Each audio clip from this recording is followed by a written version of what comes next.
She stood at the back of the grand dining hall, the chandeliers flickering like stars in a fading sky, and watched as the woman she'd once called mentor, the towering figure of corporate power, leaned back in her chair and smirked. Her eyes flicked toward the small waiter carrying a tray of half-empty wine glasses, and the words came out slow, deliberate. "Honestly, he looks like a street beggar. Why even bother with him at events like this?" A hush fell over the table. Glasses paused mid-lift, and the waiter froze for a moment, the color draining from his face. He held the tray steady, but every eye in that opulent room was on him now.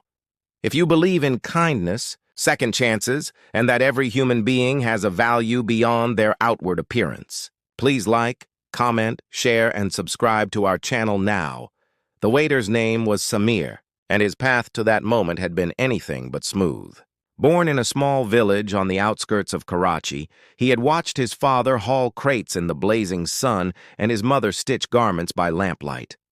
They lived on a single-room tin-roof house, and when Samir was 14, he began delivering newspapers before dawn to help pay for his younger sister's school fees. Through grit and a stubborn hope, he saved enough to come to the city and he found work, anything he could, until one day he stumbled into dinner service at this very high-end hotel. It was a position far from his dreams of becoming an engineer, but he took it with gratitude. For in those elegant dining rooms he could carry trays, learn manners, absorb the rhythm of service, and most importantly, he held his head high even when the world looked down. That evening, the banquet had been organized by the CEO, her name was Maya Khan, the woman whose sarcasm had pierced the air. She was sleek, in a tailored black suit, with a voice that commanded attention and a gaze that measured people like inventory on a spreadsheet. Maya often came to these events to network and remind the industry that she didn't settle for less. She expected loyalty, performance, and perfection, and when things didn't measure up, she made sure the whole room knew.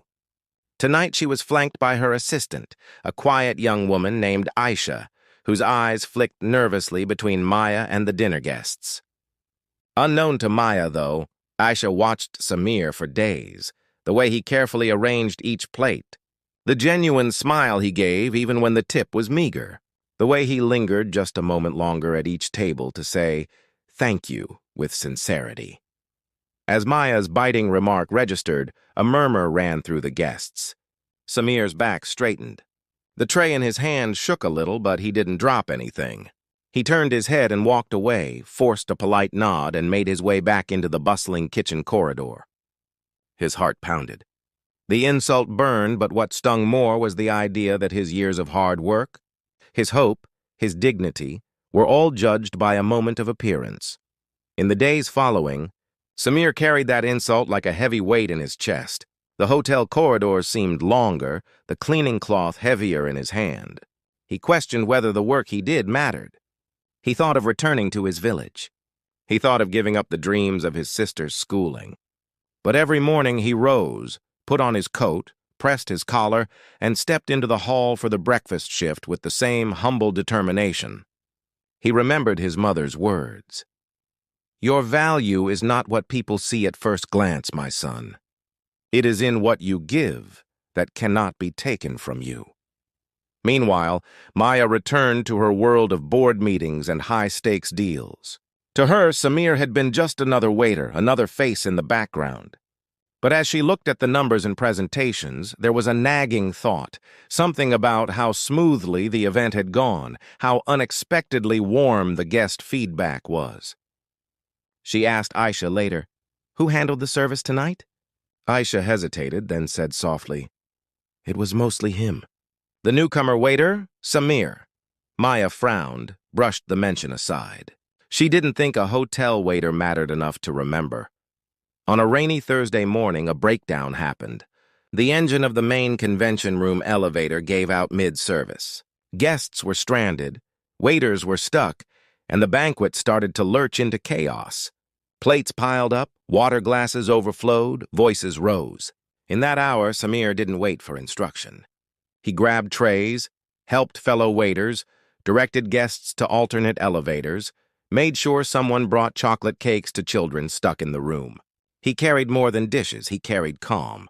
His hands were swift, his heart steady. Aisha watched from the side corridor, his face lit with urgency, not panic. The guests barely noticed that anything had gone wrong.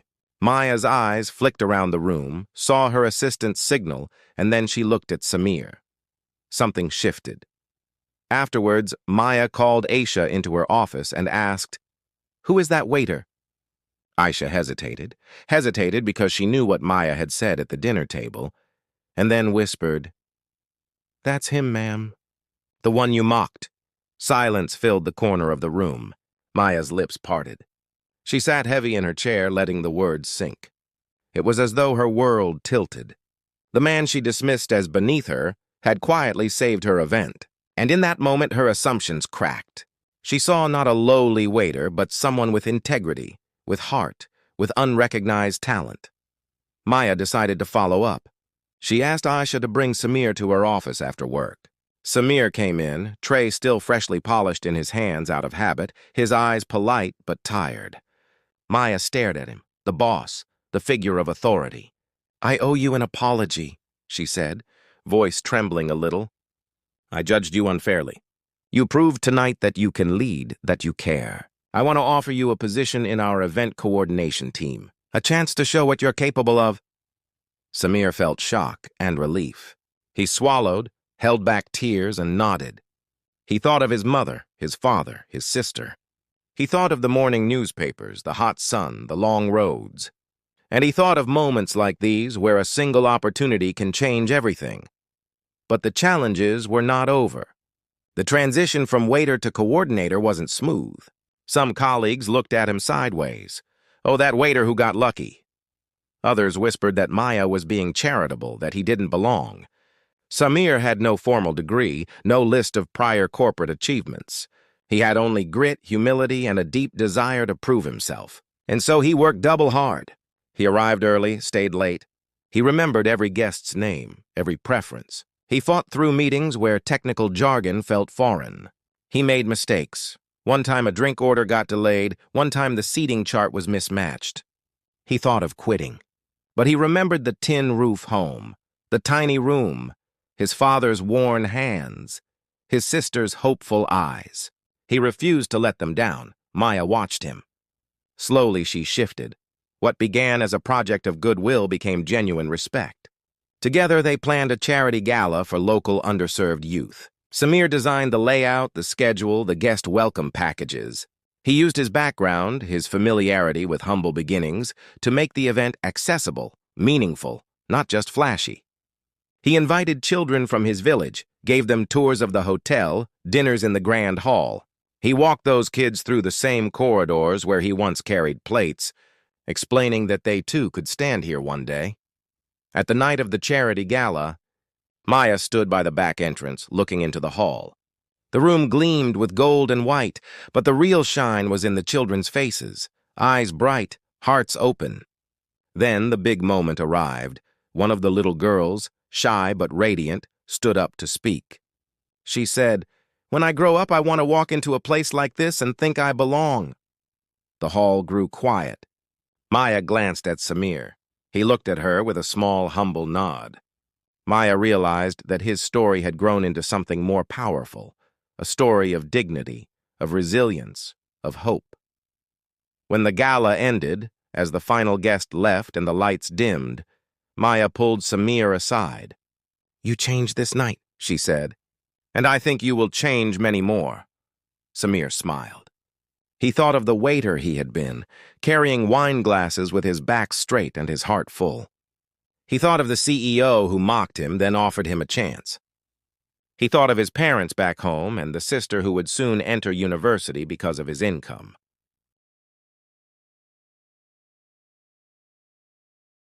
Then came the twist of fate, not grand, not cinematic in the way of silver screens, but real. Maya revealed to Samir that she had grown up with a similar story, of a mother who scrapped to feed children, of early jobs waiting tables and cleaning office floors.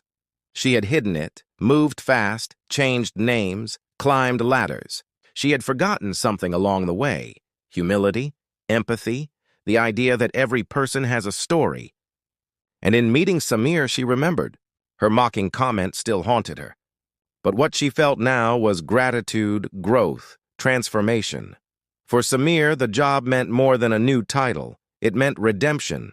The job gave him financial relief, but deeper still, it gave him recognition, purpose, and a platform to lift others. He established a small foundation alongside the hotel's CSR team to support education for children in his village. He visited home more often. He took his mother out for dinner, not as a guest, but as someone who belonged in the place she built in his imagination. He took his father to see the hotel ballroom where he once carried trays.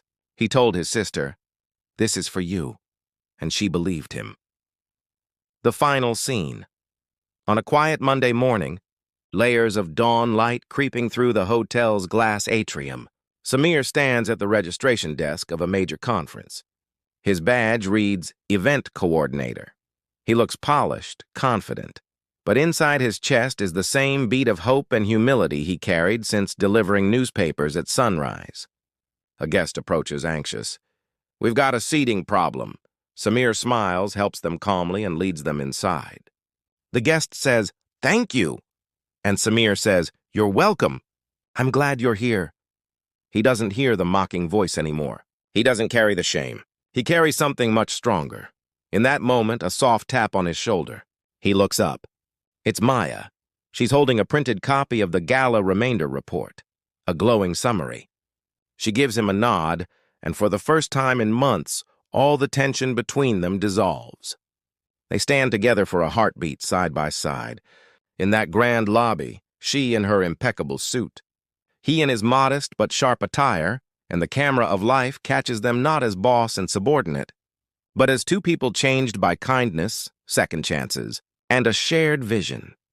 If this story touched your heart, please hit like. Comment with the one message you'll carry into your day. Share this video with someone who needs hope. And subscribe for more stories of transformation and humanity. Comment below. Tell me who in your life surprised you by their strength and humbled you by their kindness. Thank you for watching and for being part of a world where everyone deserves dignity and recognition.